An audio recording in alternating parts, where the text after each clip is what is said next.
Hello students and welcome to your recorded class of English. As most of you have been in the live Zoom classes, thank you for that. It has been really helpful in taking down your attendance. And this is probably our third class wherein I'm sharing the explanation of the chapter through this video. You know what? Most of the explanations are way more interesting when they're actually done. You know, when when I specifically am present in the classroom and you guys are sitting on your desks and there's a lot of interaction. You can speak back to me. I can respond to your quick answers, but that has not been the case as of now. We have to go on with this one. So most of the classes that we have from now onwards, we will make sure that these people are present. People's attendance, your attendance are taken down via Zoom, which will generally be about 5 to 10 minutes of class. And then I will be sharing this video, and based on that you will have questions, you'll have tests, you'll have chapter tests, and all of the information as you've seen will come down on WhatsApp. You want to access this video anytime later, you can always go back to your Google Classrooms, wherein by dates and by topic everything will be put up. Now, talking about the chapter that we were discussing, it was a portrait of a lady written by Khushwant Singh. I've shared a lot of content in connection with Khushwant Singh. You have got a very good idea who he was, right from being born in Pakistan, then moving to India after the partition, studying in India and abroad, joining the Indian Foreign Service. After working in lots of foreign locations, he coming back to India, being a journalist, being a columnist, right? He was a prolific person. He also wrote jokes, some of his joke books which I shared with you. If you can access them, they're really funny, right?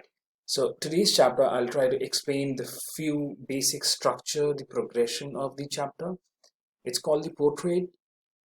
It's not a physical portrait in a canvas written with, drawn with colors, but you can guess, and if you have read the story, you'll understand that what Khushwant Singh has done with words, with letters, it's like you're actually watching the grandmother in front of you. Moving forward, the portrait of a lady. These were the main points which was already shared in the Google class. Today I'll try to go not exactly line by line, but it'll take up the major progression of the story. The story begins, as you might have read, by the author mentioning how he could never imagine that his grandmother was a young woman. He always thought that she was born old. He also mentioned that his grandfather had been dead for several years, and this paragraph is very interesting. He, as in the grandfather, did not look the sort of person who would have a wife or children. He looked as if he could only have lots and lots of grandchildren. As for my grandmother being young and pretty, the thought was almost revolting. He could not imagine his grandmother being young and pretty. Nonetheless, moving forward, well, if you have read the lines, I've highlighted the important aspects. So, my grandmother and I were good friends. Khushwant Singh here helps you to identify and build an image in your head. He helps us connect his grandmother probably with the image of a grandmother that we have. Grandmothers are known for being kind to their grandchildren, and this is a very typical relationship that they had.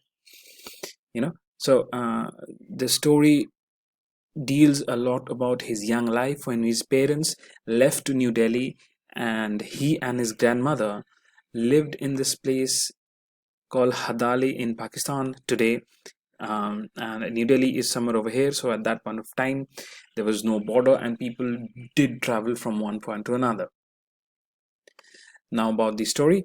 Okay, my grandmother and I were good friends. So she said her morning prayer in a monotonous sing-song while she bathed and dressed me in the hope that I would listen and get to know it by heart. I listened because I loved her voice, but never bothered to learn it. Right? So these are the small examples. He brings out so many examples about the specific relationship between him and his grandmother that we kind of almost start to see the grandmother in front of our eyes. His words are so well written. it's like a portrait. It's like you're watching the picture of this grandmother. Anyways, so she used to dress him up. She used to take him to the village school where he got his basic education. Now, later on in his life, he and his grandmother shifted to the city when his parents, both his mother and father, settled down.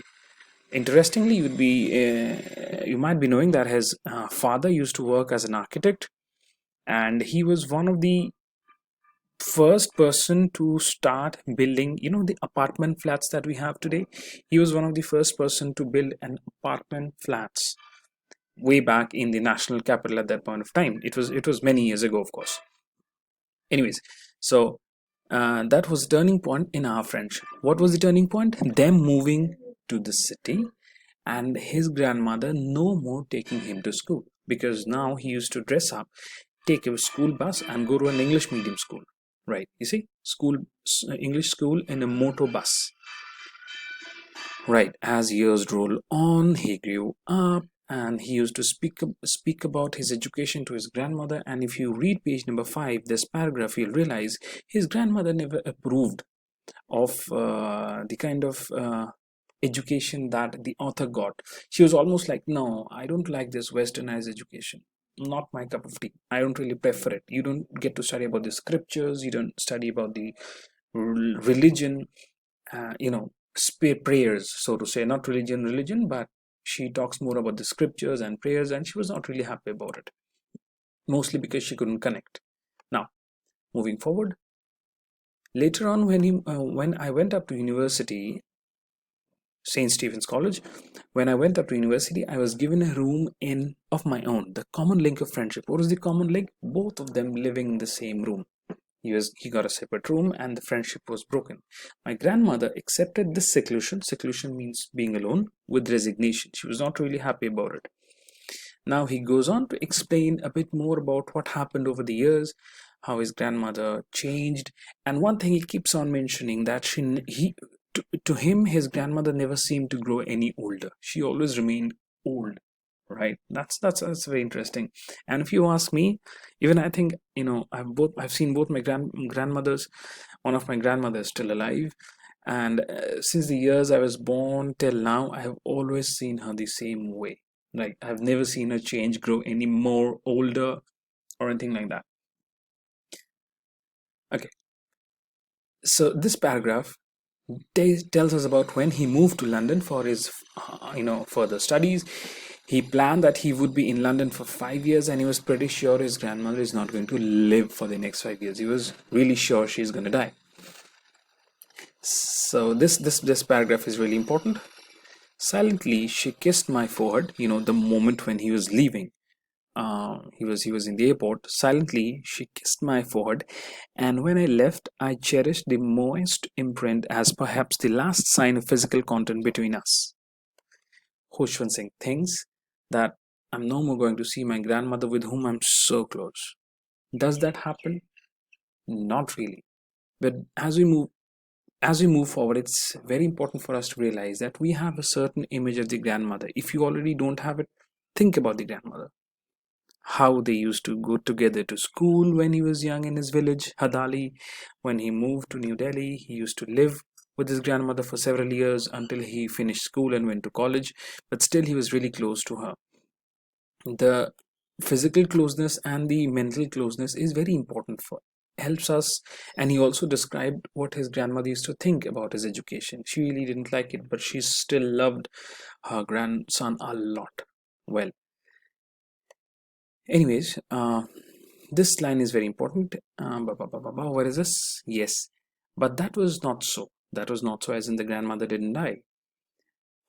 After 5 years, I came back home and was met by her at the station. She did not look a day older. This line is really important in this case. Now comes the climax of the story. After the grandson comes back, the grandmother was really happy. That evening, she did not pray anymore. She called her friends. She got a drum. I mean, one of those dholak Punjabi drums that they have. And she played them for a lot of time until she got really tired. If you have read this story, you will understand my explanation. If you have not, Go back and read it after this video is over. She plays and plays and plays. Towards the evening, she falls ill, and by next day, she has passed. She is not living anymore. These are the lines. The story ends with a very sad note. The next morning, she was taken ill. It was a mild fever, and the doctor told us that it would go. But my grandmother thought differently. She told us that her end was near. And yes, that actually was the case.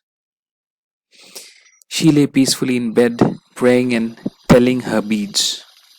Even before we could suspect, her lips stopped moving and the rosary fell from her lifeless fingers. The last paragraph of the story talks about a few sparrows whom the grandmother used to feed on a regular basis. It would be injustice if I explain this to the incident with these sparrows. You should read the lines. It's like I cannot explain to you what a portrait, what a picture looks like. You should use your own eyes and go and watch, go and look at the portrait. Just like that, you need to watch, you need to read these last lines. Please make sure you do this. I hope you have enjoyed the story. I hope the explanation did make sense. That's all for today. Thanks for watching.